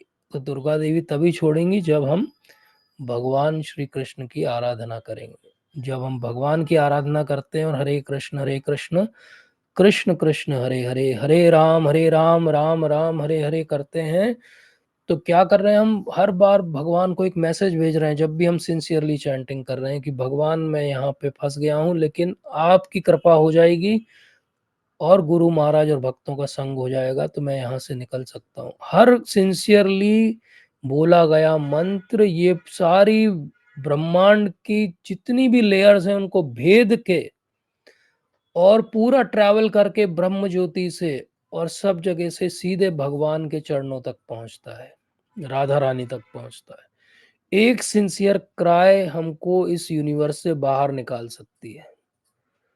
और ये पूरी जो प्रैक्टिस है साधन भक्ति की वो यही है कि कोई एक हमारा किया हुआ मंत्र, कोई हमारी की हुई एक माला या उस मंत्र के अंदर लिया हुआ एक नाम अगर भगवान के हृदय को छू जाएगा तो हम यहाँ से बाहर निकल जाएंगे। अन्यथा यहाँ से बाहर निकलना लगभग असंभव कार्य है। तो मैं नेगेटिविटी के साथ बात नहीं ख़त्म करना चाहता, इसलिए हम पॉजिटिविटी से बात ख़त्म करेंगे कि हाँ, हम यहाँ से बाहर निकल सकते हैं अगर हम सिंसियर रहे। प्रभुपाद एक बहुत महान आचार्य हैं और उन्होंने हमें इतना सरल मार्ग दिया है, और वो सरल मार्ग भी हमें जो है वो कठिन लगता है, लेकिन अगर हम उस सरल मार्ग को पालन कर लें तो हम इस संसार से बाहर निकल सकते हैं। तो हम चाहे साइंस के आधार पर समझें, चाहे फिलोसॉफी के आधार पर समझें, चाहे हम वैदिक कॉस्मोलॉजी के आधार पर समझें, संसार से बाहर निकलना दुष्कर कार्य है। साइंस तो इस बात पे ध्यान ही नहीं देता, फिलोसॉफी आधा अधूरा सॉल्यूशन देता है, लेकिन स्पिरिचुअलिटी अकेली एक ऐसी पद्धति है जो हमें सही रास्ता बताती है और आखिरी तक का रास्ता बताती है। साइंस पता नहीं कब वहाँ तक पहुँचेगी, फिलोसॉफी अपने गुणा भाग में लगी रहेगी और कभी नहीं पहुँचेगी, लेकिन स्पिरिचुअलिटी तो वहाँ पहुँची हुई है। तो क्यों ना हम इस बात का लाभ उठाएं, क्योंकि हम सबका जीवन तो बहुत सीमित है। ब्रह्मा जी का जीवन भी बहुत सीमित है, केवल 311 ट्रिलियन ईयर्स है। तो इसलिए क्यों ना हम प्रयास करें और यहाँ से बाहर निकलें। तो ये पूरी कॉस्मोलॉजी डिस्कस करने समझने का हेतु केवल सिंपल एक ही है, और वो हेतु क्या है? वो हेतु ये कि किसी प्रकार से हम ये समझें कि भक्ति करके ही हम यहाँ से बाहर निकल पाएंगे। भक्ति अच्छे से करें, भक्तों का संग करें, और ये पूरे स्ट्रक्चर को समझ के यहाँ से अपना एस्केप प्लान समझें। तो आप सबका बहुत बहुत धन्यवाद। अगर कोई शंका हो, प्रश्न हो, कोई त्रुटि सुधार हो तो उसको ले सकते हैं।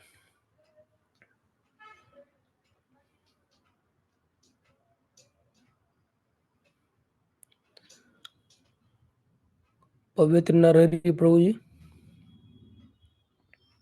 हरे कृष्ण प्रभु, दंडवत प्रणाम। हरे कृष्ण प्रभु जी। जी प्रभु जी। बहुत अच्छा समझाया है प्रभु। और लास्ट में पता नहीं वो तो अल्टीमेटली जिसको इंटरेस्ट है कॉस्मोलॉजी में उसको यही समझ में आता है कि हम हमारी एंटिटी कुछ भी नहीं है। और हाँ, हम सबको कॉस्मोलॉजी वैसे पढ़नी भी चाहिए और समझनी भी चाहिए, ताकि हमें पता चले कि भगवान का ऐश्वर्य आखिर है क्या, भगवान जो है वो किस तरह से, भगवान ऐसे असंख्य ब्रह्मांड जो है वो बना रहे हैं। और हमें पता चलना चाहिए कि उनकी असीम शक्ति है, और अपने मिथ्या अहंकार को त्याग के हम लोगों को उनके जो है वो शाश्वत दास के रूप में कार्य करना चाहिए, जैसा वो आपने बताया है ना इसमें 19वें जो श्लोक में लिखा है ना, मुक्ति हित्वा अन्यथा रूपम स्वरूपेण व्यवस्थित। यस, अर्थात हम रूपेण व्यवस्थित, भगवान का यस।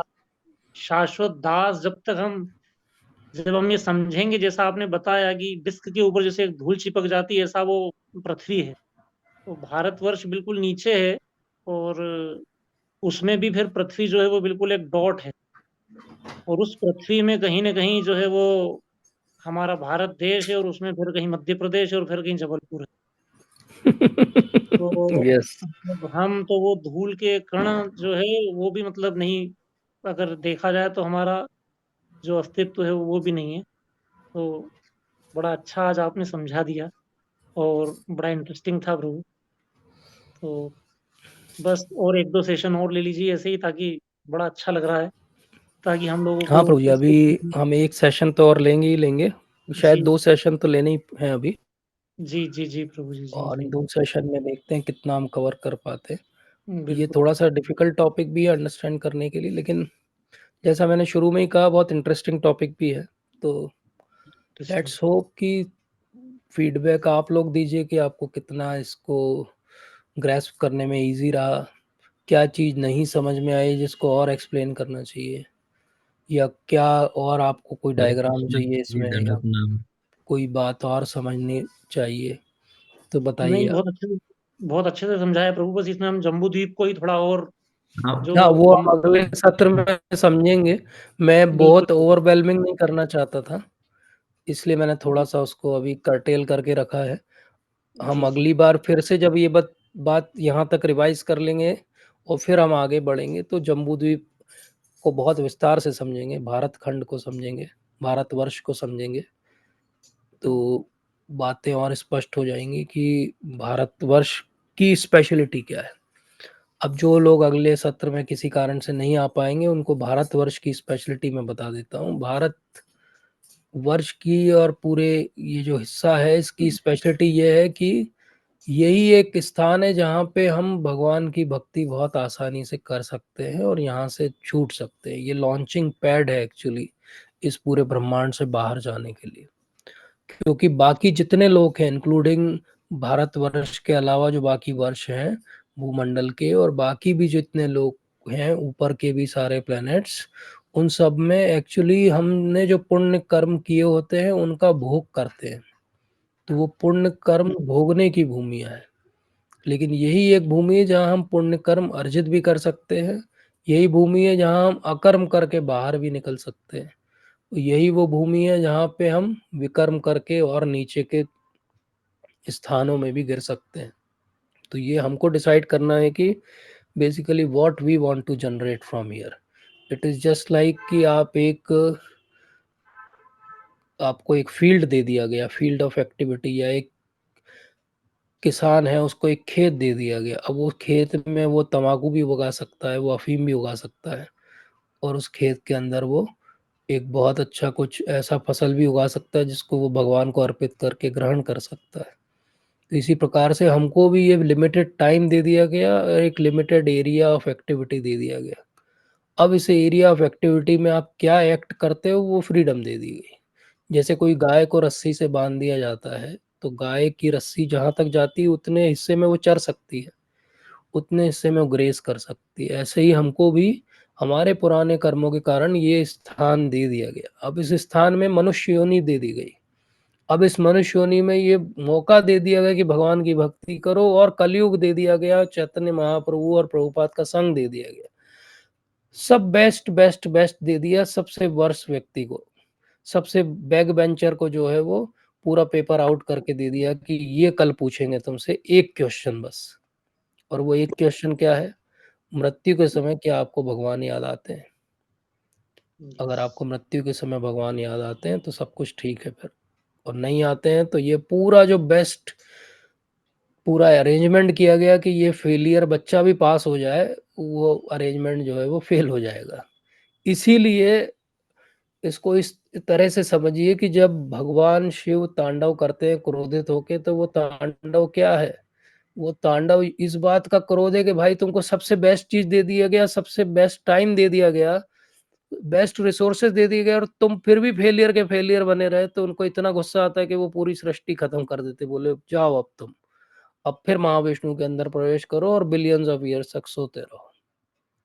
तो बेस्ट चीज दे दी जाए और फिर भी हम उसका उपयोग ना करें जिस तरह से, जिस बात के लिए उसको दिया गया था हमको, तो ये क्या हुआ, हमारा मिसयूज भगवान शिव को क्रोधित कर देता है। और इसीलिए जब जब हम यहाँ से बाहर निकलने के लिए भूल जाते हैं, तो फिर दुर्गा देवी अपना त्रिशूल से हमको याद दिलाती है। आदि देविक, आदि भौतिक, आध्यात्मिक, तीनों त्राप हमें देती है और याद दिलाती, चलो उठो भागो यहाँ से, जेल रहने का स्थान नहीं है, जेल सुधर के बाहर निकलने का स्थान। तो पूरा जो संसार बनाया है, आप स्ट्रक्चर भी देखो, अभी हम और विस्तार से जब इसकी चर्चा करेंगे, पूरा स्ट्रक्चर एक रिफॉर्मेशन का स्ट्रक्चर है, एक रिडेम्पशन सेंटर है, एक रेक्टिफिकेशन की जगह है कि जहां आप सुधार ग्रह है, आप अपने आप में सुधार करते जाओ। जितना चेतना का सुधार करोगे, भगवान उतना आपको और मौका सुधारने का देंगे। तो सबसे अच्छा चेतना का उपयोग और सुधार क्या हो सकता है? भगवान की भक्ति में अपने आप को लगाना। तो that is the best way out and we should try to do that. Hare Krishna प्रभु जी, दंडवत प्रणाम। प्रभु जी, जी प्रभु जी। प्रभु जी, वो बहुत सुंदर पावर पॉइंट प्रेजेंटेशन था प्रभु जी।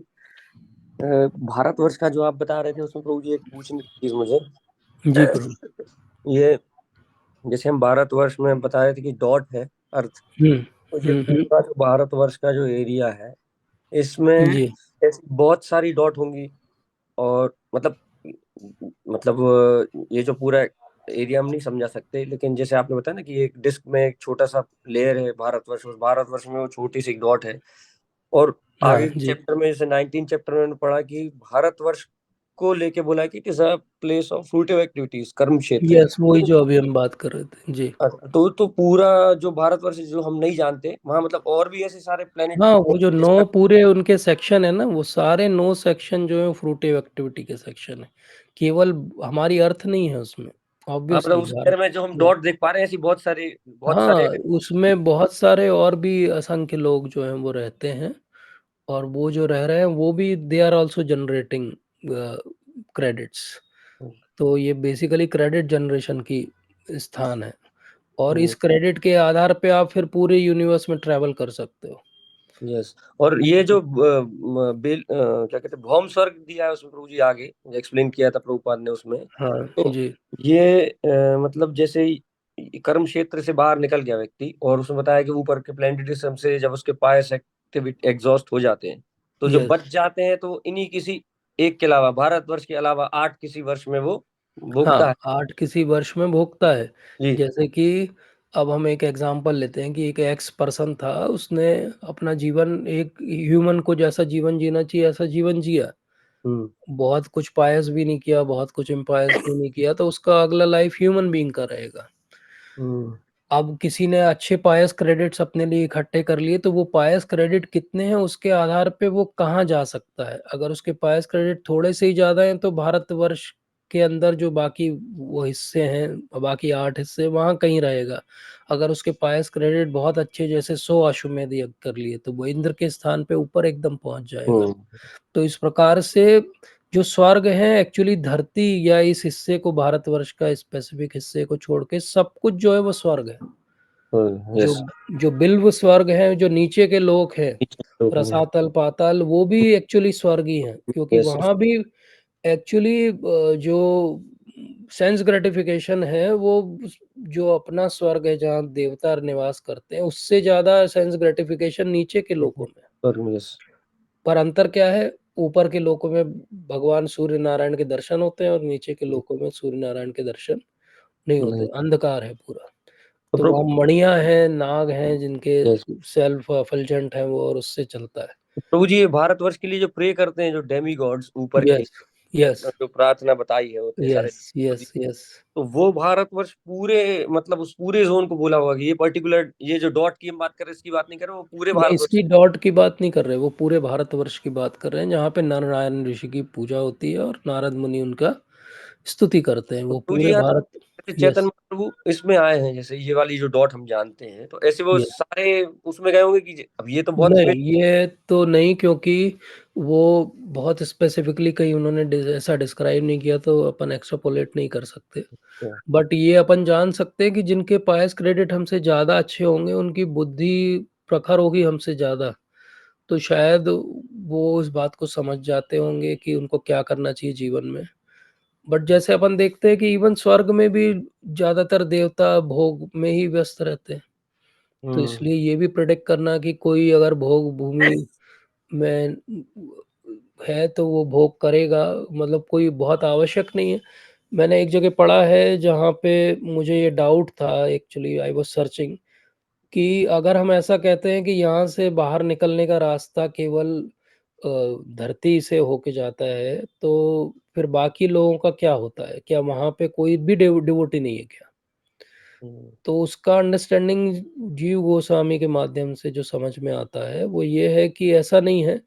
भक्ति आप जहाँ भी करोगे आपको उसका क्रेडिट मिलता है। और इसीलिए जो ऊपर के लोक है, जैसे सत्य लोक है, मार लोक है, तो वहाँ पे जो महान ऋषि गण है जो भगवान की भक्ति करते हैं, जब प्रलय आती तो वो सब शिफ्ट हो जाते हैं। जो हम्म। छोटी प्रलय आती है उसमें तो वैसे भी ऊपर के लोगों को कुछ नहीं होता है।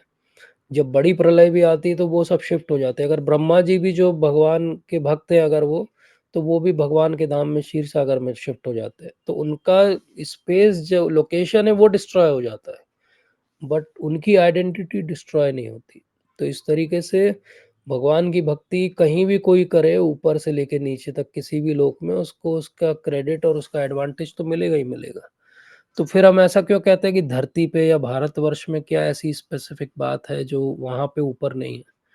तो उसको ऐसे समझना चाहिए कि कोई एक बच्चा है, 2 बच्चों का एग्ज़ाम्पल लेते हैं। एक बच्चा है वो बहुत ऐश्वर्य वाले परिवार में जन्म हुआ है उसका, और अब उससे कहा जाए कि तुम ये कॉम्पिटिटिव एग्ज़ाम की तैयारी करो, तो उसके लिए क्या है, वो बड़ा डिफ़िकल्ट है क्योंकि उसको इतने ऐश्वर्य के साधन हैं।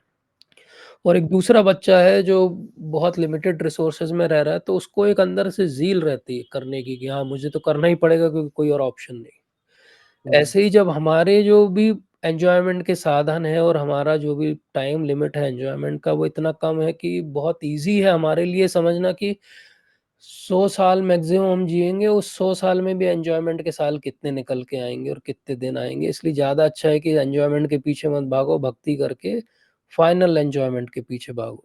लेकिन अब यही बात हम स्वर्ग में जाके प्रीचिंग करें, तो स्वर्ग वालों का जीवन इतना लंबा है कि वो बोलेंगे देखेंगे, करेंगे, बाद में करेंगे। उनके लिए उस चीज़ को ग्रैस्प करना बहुत डिफ़िकल्ट है। तो more facility you have, more difficult it becomes to do bhakti. तो प्रभु जी अब ऐसे तीर्थ का जो डिस्क्रिप्शन दिया रहता है इस भागवतम में, तो बलराम जी विजिट करने जाते यस, हैं, उसमें अलग अलग तीर्थ का डिस्क्रिप्शन है।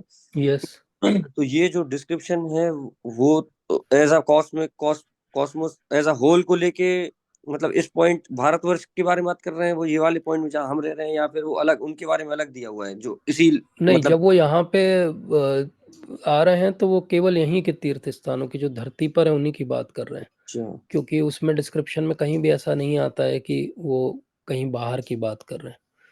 मतलब I have never read it. जो भी तीर्थों का वर्णन है, चाहे चाहे चैतन्य महाप्रभु जब साउथ इंडिया यात्रा पे जाते हैं, चाहे हम्म। बलराम जी जब जाते हैं, या विदुर जी जब जाते हैं, तो वो डिस्क्रिप्शन बहुत टिपिकली पूरा तरह से मैच करता है कि हाँ वो गंगा नदी है, वहाँ यमुना जी हैं, वहाँ पे ये विग्रह हैं, वहाँ पे ये शिव जी का मंदिर है, इस तरह से जाते हैं, यहाँ इतनी दूर है। तो वो पूरा डिस्क्रिप्शन इज जस्ट लाइक कि अर्थ की बात हो रही है, वो बाहर के रेल्म की बात नहीं हो रही। भगवान जब मनुष्य का जीवन धर के आते हैं।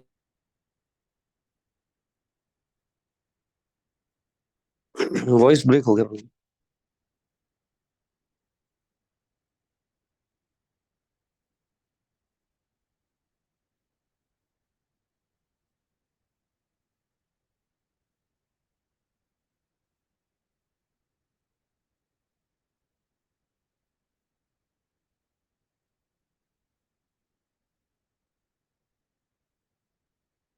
की आवाज आ रही है प्रभु जी? हाँ, हरे कृष्ण। जी प्रभु जी। यस प्रभु जी। Anything else? नहीं, थैंक यू प्रभु जी सो मच। Thank you. कोई और भक्त कुछ कहना, पूछना, बोलना चाहते हैं? हरे कृष्णा प्रभु जी, दंडवत प्रणाम। हरे कृष्ण प्रभु जी। प्रभु जी, बहुत ज्यादा हैवी लोडेड सेशन था आज का। लास्ट के 10 मिनट तो लिटरली ऊपर से गया मेरे तो। अरे तो हाँ, फिर एक पता चीज नहीं आप फिर। वो आपको योजन बताया था 13 किलोमीटर के लगभग, और लेकिन आपने बताया था जो सुमेरु की पर हाइट है वो कुछ 80,000, मतलब कुछ योजन। 84,000। 84,000। 84,000 योजन। तो योजन 84,000 योजन को अगर हम करें प्रभु जी, वो तो कुछ 13 लाख से इंटू किलोमीटर करिए। होगा। हाँ यस। लेकिन वो इसीलिए कुछ मैं एक लाख बात कहना चाह किलोमीटर। रहा था, मैं सोच रहा था कोई पूछेगा। अब आपने वो पॉइंट उठाया, बहुत अच्छी बात। I am so thankful to you. लोग कहते हैं कि ये सब इमेजिनेशन है, तो मैं एक ही बात कहता हूँ कि अगर ये सब इमेजिनेशन है तो वो इतने एग्जॉर्बेंट कुछ भी फिगर्स क्यों बोल रहे हैं और बड़े स्पेसिफिक क्यों बोल रहे हैं? कोई मान लो आपको कोई बोला जाए कि आप एक कहानी लिखो, तो आप 84 क्यों लिखोगे? आप लिख सकते हो 80। आप ऐसा क्यों लिखोगे? अब वो हिमालय की जो हाइट बताई गई उसमें डिस्क्रिप्शन में, वो हमारा जो हिमालय जिसको हम समझते हैं उससे वो कई गुना ज़्यादा है, ऑलमोस्ट 10 टाइम्स। तो क्या तब लोग हिमालय जाते नहीं थे क्या? तो हमको याद आना चाहिए कि वेद व्यास जी वहीं हिमालय में बैठ के लिख रहे थे। वो तो पीछे मुड़ के देखते तो हिमालय की हाइट उनको दिख जाती। तो फिर ये अजीब सा जो फिगर है वो कहाँ से आता है? ये अजीब सा फिगर ही एक्चुअली ये डिटरमाइन करता है कि सही बात है ये। लोग उल्टा सोचते हैं, लोग सोचते हैं ये अजीब सा फिगर है मतलब ये कहानी है, कल्पना है किसी की। और माय पॉइंट इज कि ये अजीब सा फिगर ही ये बात बता रहा है कि ये सही है, क्योंकि जब सही होगा तभी ऐसा फिगर होगा। अदरवाइज फिगर कुछ भी हो सकता था। और फिगर अगर कोई व्यक्ति हिमालय लिखे और ऐसी अजीब सी हाइट लिख दे 10 गुना जो आज हिमालय है, तो क्या उनको नापना नहीं आता था? वो तो हमेशा पिलग्रिमेज पे जाते थे लोग, तब तीर्थ यात्रा पे पूरे भारत घूमते थे, तो क्या उनको पता नहीं था नदियां कितनी चौड़ी हैं? क्या उनको पता नहीं था पहाड़ कितने ऊंचे होते हैं? तो वो ऐसी अजीब सी हाइट इसलिए लिखी है क्योंकि ये रियलिटी है एक्चुअली। ये रियलिटी है, पर हमारी दृष्टि से अभी बाहर है। तो इसलिए वो 84,000 योजन मतलब हाँ वो ये लाखों क्वेश्चन था। किलोमीटर है। यस। लगभग 10 लाख किलोमीटर का मान हाँ लीजिए वो है। कोई बात मैं नहीं। कैलकुलेट किया 10,92,000 अब मैं किलोमीटर। आपको एक अब एग्जांपल देता उतने हूँ। मैं एक मिनट आपको एक एग्जांपल देता हूँ। मेरी एक छोटी सी चींटी से दोस्ती हो जाती है, ठीक है? और मैं उस चींटी को आपका डिस्क्रिप्शन सुनाता हूँ। मैं भी तब चींटी हूँ, चींटी के रूप में उस चींटी को समझा रहा हूँ कि एक ऐसे प्रभु जी हैं, हमारे पांडव प्रेमदास प्रभु जी, जिनकी हाइट 6 फीट है। चींटी क्या बोलेगी? अरे 6 फीट कैसे किसी की हाइट हो सकती है? मैं बोलूंगा कि अगर वो एक बार फूंक मारेंगे ना तो तुम्हारे ये पूरा चींटी का जो नगर है ना ये उड़ जाएगा हवा में। सारी चींटियां तितर बितर हो जाएंगी एक उनके फूंक मारने से। तो आप बोलोगे, वो चींटी बोलेगी अरे ऐसा भी कभी हो सकता है? अब वो चींटी जीवित रहती है मान लो 2 दिन। मैं उसको बोलूंगा एक ऐसे पांडव प्रेम प्रभु जी जो 100 साल जीवित रहते हैं। बोले 100 साल? कितनी सारी चींटियों की जनरेशन हो जाएगी। सच में 100 साल? एक ऐसे प्रभु जी हैं जिनका इतना दिमाग है कि वो ऐसे बटन दबाते हैं और अमेरिका से बात कर लेते हैं किसी से। वो घर में बैठे बैठे एक फोन करते हैं और सामान आ जाता है उनके घर पे। तो चींटी बोलेगी अच्छा, इतना चमत्कार है उनके हाथ में? कहाँ है ये? कौन सिद्ध पुरुष है ये? उनसे तो मिलना पड़ेगा। कितने हाइट है उनकी, कितना वेट है उनका? पॉइंट इज कि सब चीजें रिलेटिव है प्रभु जी। सब चीजें रिलेटिव है। आज हमको लगता है अरे ये 10 लाख किलोमीटर ऊंचा पहाड़ क्यों, कैसे हो सकता है? लेकिन हो सकता है अगर चींटी नहीं के नहीं प्रभु जी, मैं कंपैरिजन। बिल्कुल मान रहा हूँ, agree। यस। मैं तो आपकी बात मान रहा हूँ, लेकिन मेरा क्वेश्चन और उससे आगे। हाँ, मेरा तो मैं क्वेश्चन ये ये है कि पॉइंट आपने। इसलिए कह रहा हूँ कि बहुत सारे अभी ग्रुप में लोग हैं जो इस बात को नहीं मान रहे हैं। मैं सॉरी स्पेसिफिकली सॉरी। आपको एड्रेस करके मैं उनको एड्रेस कर रहा हूँ कि अब जो आगे बात होगी वो इस पॉइंट पे होगी कि आप अगर एक चींटी हो तो आपके सामने मनुष्य कई गुना ज्यादा पावरफुल है। तो मनुष्य के ऊपर भी कोई कई गुना फुल होगा। ऐसा क्यों मान लेते हैं हम कि हम ही सबसे पावरफुल है? बिल्कुल होगा। हमसे ज्यादा ज्ञानी भी कोई होगा, हमसे ज्यादा शक्तिमान भी कोई होगा। तो क्यों ना मान लें अपन उस बात को? अब आपका प्रश्न बताइए। जी, तो आपने जो वो सर्कल फोटो प्रभु जी दिखाई थी उसमें आपने सस्पेंडेड कहा था कि एनिमेशन में कुछ चले गए। आवाज आ रही है क्या मेरी? प्रभु जी हरि आपकी बोल, आवाज नहीं आ रही। हरे कृष्णा। आवाज आ रही है आ प्रभु रही है जी? प्रभु जी, आ रही। हाँ अब आ रही। यस। प्रभु जी, मेरा प्रश्न ये था कि आपने जो वो ग्लोब दिखाया था रेड कलर का, जी। उसको बीच में से करके आपने हाफ बताया, जो बीच वाला है भूलोक भूतल है। अब हाँ वो भूतल के बेस में कुछ हमारा अब वो आपने बताया था उसका सुमेरु का बेस है और उसके ऊपर कुछ उसकी हाइट है। टोटल मिला के 84,000 है, वहां तक मुझे अच्छे से समझ में आया। अब उसके वो आपने फिर बताया था कि वो कमल की नाल के अंदर से जा रहा है।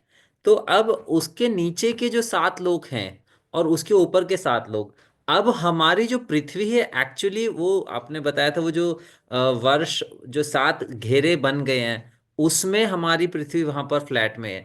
तो अगर हम देखें आपकी 10। आवाज बीच में कट गई थी प्रभु जी, मैं थोड़ा सा सॉरी फॉर दैट।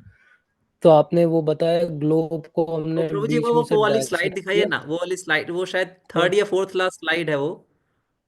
हाँ हाँ, क्योंकि वो सर दिखाता हूँ। ऊपर से जाने लगा था तो इसलिए मैं कंफ्यूज और बिविल्डर हो गया हूँ। Bewilder। हम उस स्लाइड को फिर से देखेंगे, आप डोंट वरी। लास्ट की 3-4 स्लाइड तो मैं सच में नहीं आई समझ में।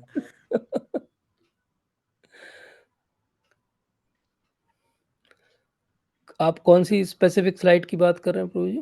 प्रभु जी, जो आपने सुमेरु पर्वत के 2 या 3 स्लाइड बाद वाली, जो गोल्डन ओके। था उसके 3 या 2 या 3 बाद स्लाइड वाली। हाँ मैं आपको दिखाता हूँ, आप बताइएगा कौन सी स्लाइड की बात अभी कर रहे विजुअल नहीं हो रही प्रभु जी, अभी डिस्प्ले हैं। आपने अच्छा वो। अच्छा, नहीं दिख रहा। ओके ओके, एक मिनट एक।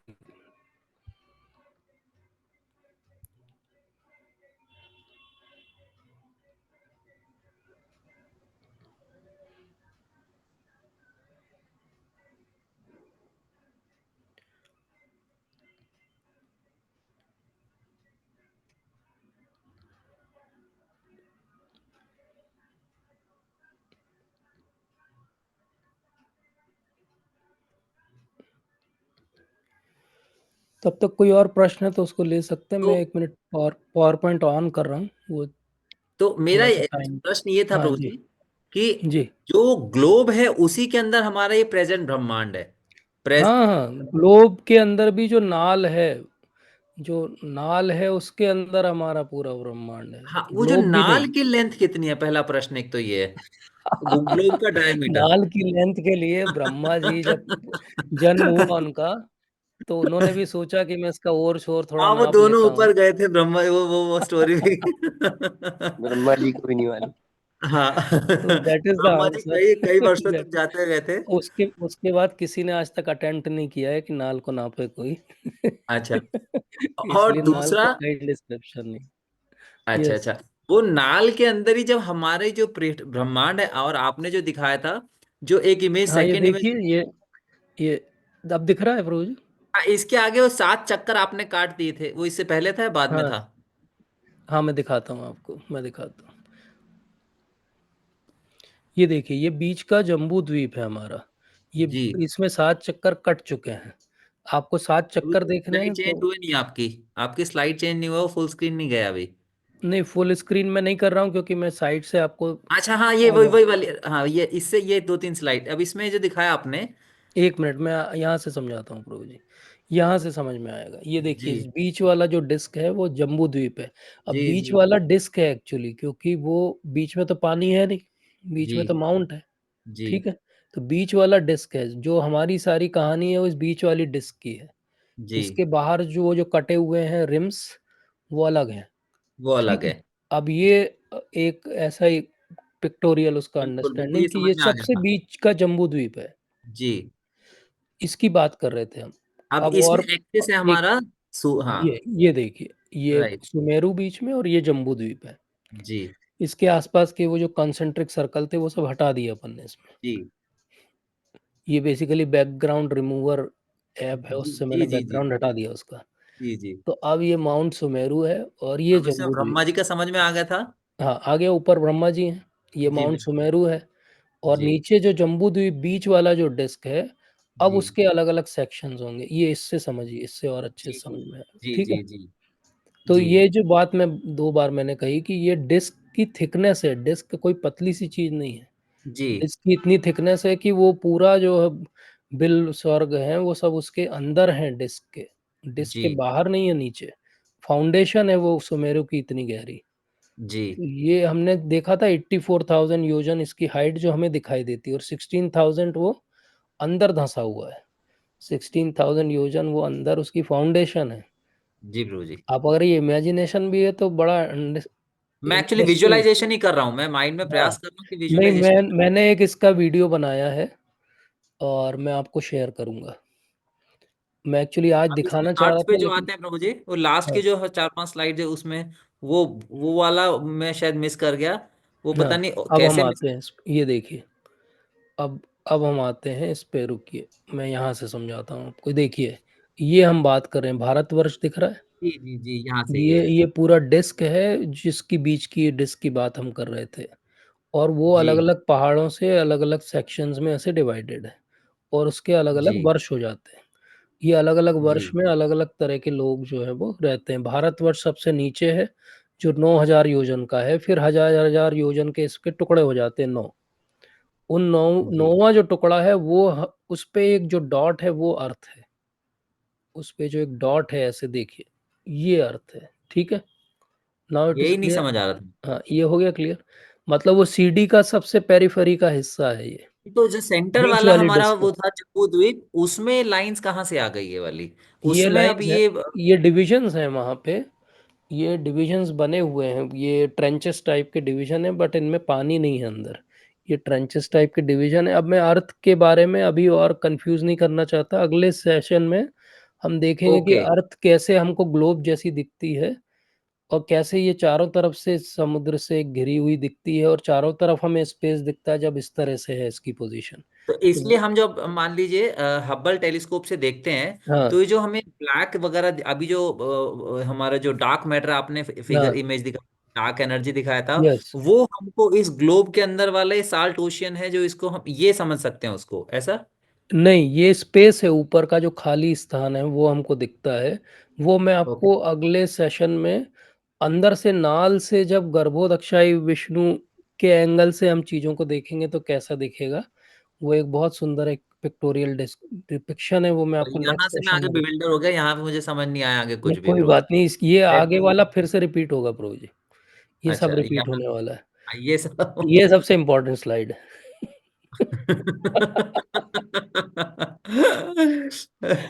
ये फैक्ट है प्रभु जी। ठीक, this is the crux of today's that we are still in the womb. अब वूम्ब में रह के कितना समझ सकते हैं, बट लेट्स हैव फेथ। शब्द ब्रह्म ही आपको तारेगा, ऐसा बताया गया। तो हम भी इसी बात पे आधारित करते हैं कि हम शब्द ब्रह्म के आधार पे इस पूरे संसार को समझेंगे। और मैं अगले सेशन में संभव होगा या उसके अगले सेशन में मैं आपको पूरा कोरिलेशन करके दिखाऊंगा कि मॉडर्न कॉस्मोलॉजी का सारा कैलकुलेशन और एंशियंट कॉस्मोलॉजी का पूरा कैलकुलेशन एकदम मैच करता है, एकदम जी मैच करता है। That is the most interesting aspect for people who are interested in these topics. For others it may be a boring affair. तो उनके लिए एक लाइन बस इतनी है कि बाहर निकलने का रास्ता, अगर हम जेल के अंदर हैं और कोई हमें अगर मैप दिखाए कि भैया ऐसे यहाँ से निकल जाओगे तो भाग जाओगे यहाँ से, तो कितने ध्यान से हम देखेंगे। तो ऐसा जेल जिसमें करोड़ों जन्मों से हम फंसे हुए हैं, अगर भागवतम हमें रास्ता दिखा रहा है एस्केप का, तो we should pay attention to it. तो अगर और कोई प्रश्न नहीं तो हम यहाँ पे अंत करते हैं आज के सत्र नाइन्थ का। प्रभु जी मुझे मालूम है कि बहुत सारी बातें बहुत सारे भक्तों को अभी स्पष्ट नहीं हुई होंगी।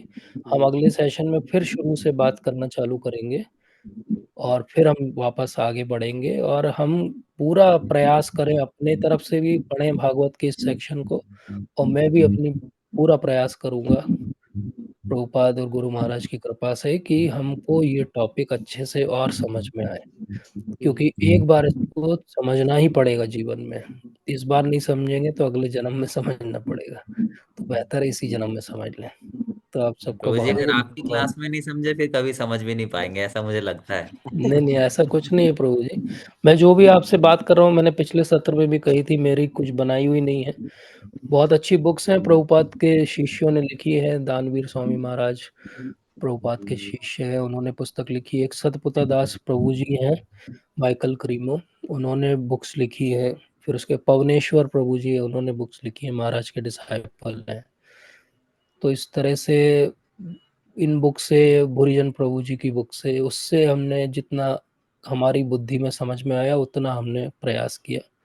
इसमें से मेरा कुछ भी नहीं है, इनफैक्ट आपने स्लाइड्स में भी देखा होगा कि मेरा कुछ भी नहीं है, तो मेरा कोई कंट्रीब्यूशन नहीं है। I am just repeating, but I think कि this is very less discuss topic. और कई बार हम भी जब भागवत पढ़ते हैं यहाँ तक आते हैं तो छोड़ देते हैं इन सेक्शंस को।